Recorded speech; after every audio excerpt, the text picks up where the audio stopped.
L'Assemblée va maintenant entendre une allocution de son Excellence Edgar Rinkevich, le président de la République de Lettonie. Et je prie le protocole de bien vouloir accompagner son Excellence et je l'invite à s'adresser à l'Assemblée.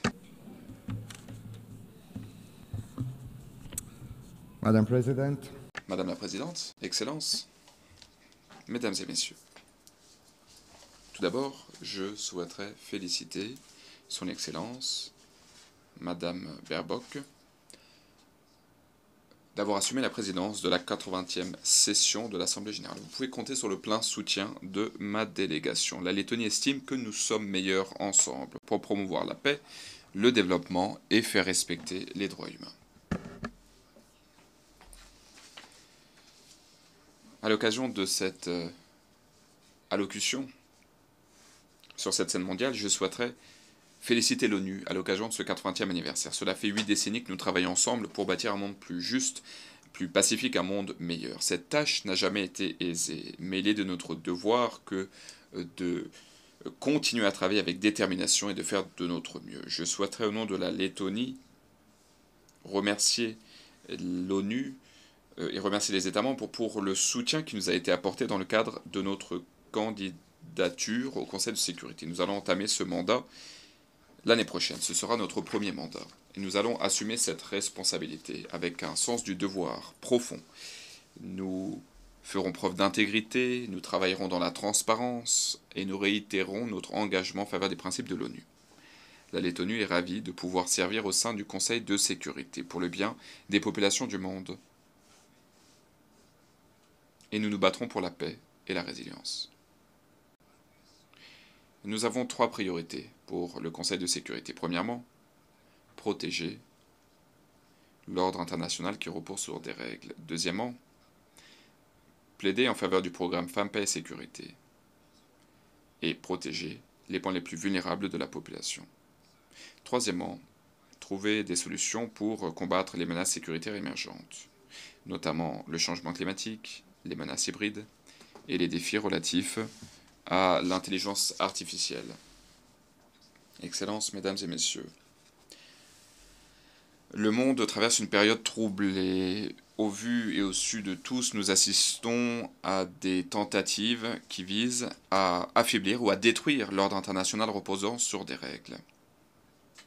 Or, cet ordre repose sur la Charte des Nations Unies. Le fait est que nous assistons à l'avènement d'un nouvel ordre mondial. Et ce n'est pas un meilleur ordre mondial. D'aucuns souhaitent refaçonner le monde pour que règne la loi du plus fort. Les membres permanents du Conseil de sécurité se sont engagés à préserver la paix et la sécurité internationale. Ils se sont engagés à prévenir les guerres, à éviter toute dévastation ou perte de vie. Mais il semblerait que cela ne soit pas le choix de la Russie, un membre permanent du Conseil de sécurité. La Russie aspire à créer un monde où la force brute prime sur le droit international. La Russie n'aspire pas à la paix. Pour parvenir à ses fins, la Russie est prête à semer la destruction, à semer la misère. Hélas, la Russie a des complices, notamment l'Iran et la Corée du Nord. Mais l'Ukraine se bat, résiste avec courage, avec tout ce dont le pays dispose. L'Ukraine fait face à une menace existentielle, une menace qui pèse sur sa population, son territoire, sa liberté. L'Ukraine se bat en notre nom à tous, au nom de l'ordre international qui repose sur des règles. L'Ukraine se bat pour son indépendance et sa souveraineté. Elle se bat pour l'intégrité territoriale. L'objectif est de veiller à ce que les frontières internationales ne soient pas changées de force, et ce sont à vrai dire des principes qui sont au cœur des Nations Unies. La Lettonie exprime sa solidarité à l'endroit de l'Ukraine et nous allons continuer à plaider en faveur de sa souveraineté et de son intégrité territoriale au sein du Conseil de sécurité. Nous devons prendre la parole au nom des enfants ukrainiens qui ont été enlevés par la Russie. Ils doivent être rendus à leurs familles. Nous allons plaider au nom des civils ukrainiens qui ont perdu leur foyer, leurs moyens de subsistance. La Lettonie utilisera son mandat au sein du Conseil de sécurité pour permettre de parvenir à une paix juste et durable en Ukraine. Je souhaiterais remercier le président Trump, le président Zelensky et mes collègues européens des efforts déployés en faveur de la paix. Merci des efforts que vous déployez pour mettre un terme à la destruction et au cas auquel nous assistons en Ukraine. Il en va de notre responsabilité de faire respecter les principes de la Charte de l'ONU, notamment lorsque c'est un membre permanent du Conseil de sécurité qui viole de façon flagrante ces principes. Nous savons bien que l'ONU a été créée dans le sillage de la Seconde Guerre mondiale pour préserver les générations futures du fléau de la guerre, pour maintenir la paix et la sécurité internationale, pour protéger la vie humaine. Mesdames et messieurs, en temps de guerre, ce sont les plus innocents qui paient le tribut le plus lourd. Il en va de notre devoir de renforcer la coopération internationale pour résoudre la crise à Gaza. La catastrophe humanitaire à Gaza continue. Nous devons agir urgemment pour mettre un terme à la souffrance des civils. Nous condamnons tous les attentats terroristes. Rien ne peut justifier le terrorisme. Nous reconnaissons qu'Israël a un droit légitime le droit légitime de se défendre, mais Israël doit exercer le droit à la légitime défense conformément au droit international et au DIH, puisque cette loi, ce droit, est là pour nous protéger, chacun et chacune d'entre nous. Nous appelons de nos voeux un cessez-le-feu immédiat à Gaza. L'organisation terroriste Hamas doit libérer tous les otages. Le Hamas, en tant qu'organisation, doit être détruit puisque cette organisation est responsable de tant de souffrances humaines dans la région. Nous devons veiller à ce que l'aide humanitaire parvienne à Gaza de façon sûre et sans condition. L'escalade en cours montre que nous avons besoin d'une issue politique, d'une solution politique durable. Nous avons besoin de la solution à deux États conformément aux paramètres internationaux. Nous devons mettre un terme au cycle de la violence. Nous devons parvenir à une paix juste et durable. Une paix qui prend en compte les préoccupations sécuritaires et les aspirations légitimes à la fois des Israéliens et des Palestiniens. Nous sommes conscients des conflits qui font rage à travers le monde. Nous devons travailler ensemble pour résoudre la situation humanitaire grave au Soudan et en République démocratique du Congo.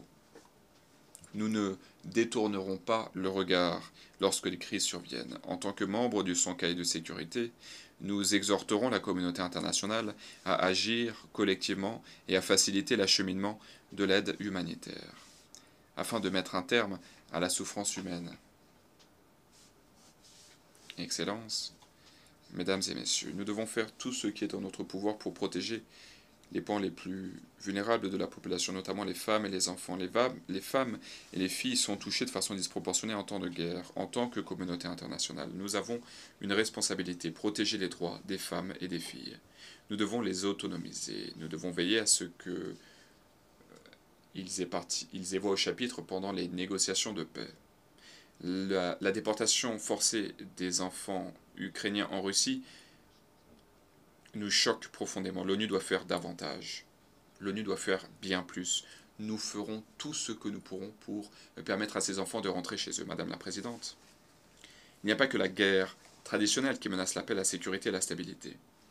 Il y a des menaces émergentes. Changement climatique, cyberattaques, attaques hybrides, mauvaise utilisation de l'intelligence artificielle. Nous sommes mis à rude épreuve au quotidien par ces menaces.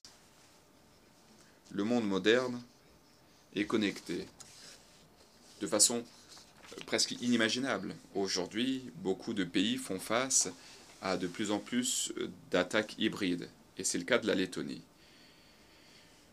Il y a des dégâts causés aux câbles sous-marins, le brouillage des GPS, les attaques incendiaires, la flotte fantôme russe. La Russie continue et la Russie intensifie ses provocations récemment. Et de façon irresponsable, la Russie a violé l'espace aérien de la Pologne et de l'Estonie. L'intensité des attaques de drones de la Russie contre l'Ukraine a créé des incidents en Lettonie, en Lituanie, en Pologne, en Roumanie. Voilà la réalité à laquelle nous sommes aujourd'hui confrontés. La Russie est pleinement responsable de ses actes et des conséquences. Ce type de comportement irresponsable constitue une menace directe pour la paix et la sécurité internationale, et nous devons agir pour y mettre un terme. avant que cela devienne hors de contrôle. Nous devons combattre ces menaces, nous devons améliorer la coopération avec nos amis et nos alliés. La guerre hybride est en pleine évolution. Nous assistons à l'avènement de nouvelles technologies émergentes. L'objectif, c'est de veiller à ce que les populations puissent bénéficier de ces technologies. Nous devons garder à l'esprit les risques potentiels que ces technologies peuvent poser. Nous pensons que l'ONU doit utiliser l'IA de façon responsable, mais nous ne devons pas néanmoins entraver les progrès. L'intelligence artificielle peut améliorer la croissance économique, les progrès scientifiques et l'innovation. L'IA peut même améliorer les soins de santé et accroître l'accessibilité de l'éducation. L'IA fait d'ores et déjà partie de notre quotidien. Nous devons reconnaître cette réalité. Nous devons œuvrer afin que l'IA soit plus sûre et bénéfique pour les populations. Les gouvernements ne devraient pas attendre des années avant de promulguer des réglementations. Nous devons agir rapidement et nous devons le faire correctement.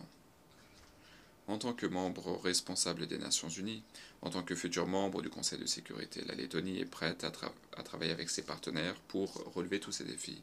Mesdames et messieurs, l'ONU a résisté à l'épreuve du temps au cours de ces 8 dernières décennies. L'ONU est une source de droit international, l'ONU protège l'ordre international reposant sur des règles. L'ONU est une organisation qui n'est pas parfaite, certes, mais nous n'avons pas mieux. C'est la seule organisation véritablement mondiale, et comme l'a dit un secrétaire général de l'ONU, Dag Hammarskjöld, les Nations Unies n'ont pas été créées pour nous permettre d'accéder au paradis, mais pour nous préserver de l'enfer. Après 8 décennies, nous devons nous ajuster à la réalité actuelle. L'ONU doit évoluer pour qu'elle reste pleinement pertinente, pour qu'elle soit efficace, adaptée aux défis de demain. Nous soutenons donc l'initiative ONU 80 du secrétaire général. Nous devons donc travailler ensemble pour la paix et la résilience. Nous devons protéger l'ordre international reposant sur des règles. Nous devons protéger la charte, car nous sommes meilleurs ensemble. Merci. On behalf of the Assembly, au nom de l'Assemblée, permettez-moi de remercier le président de la République de Lettonie.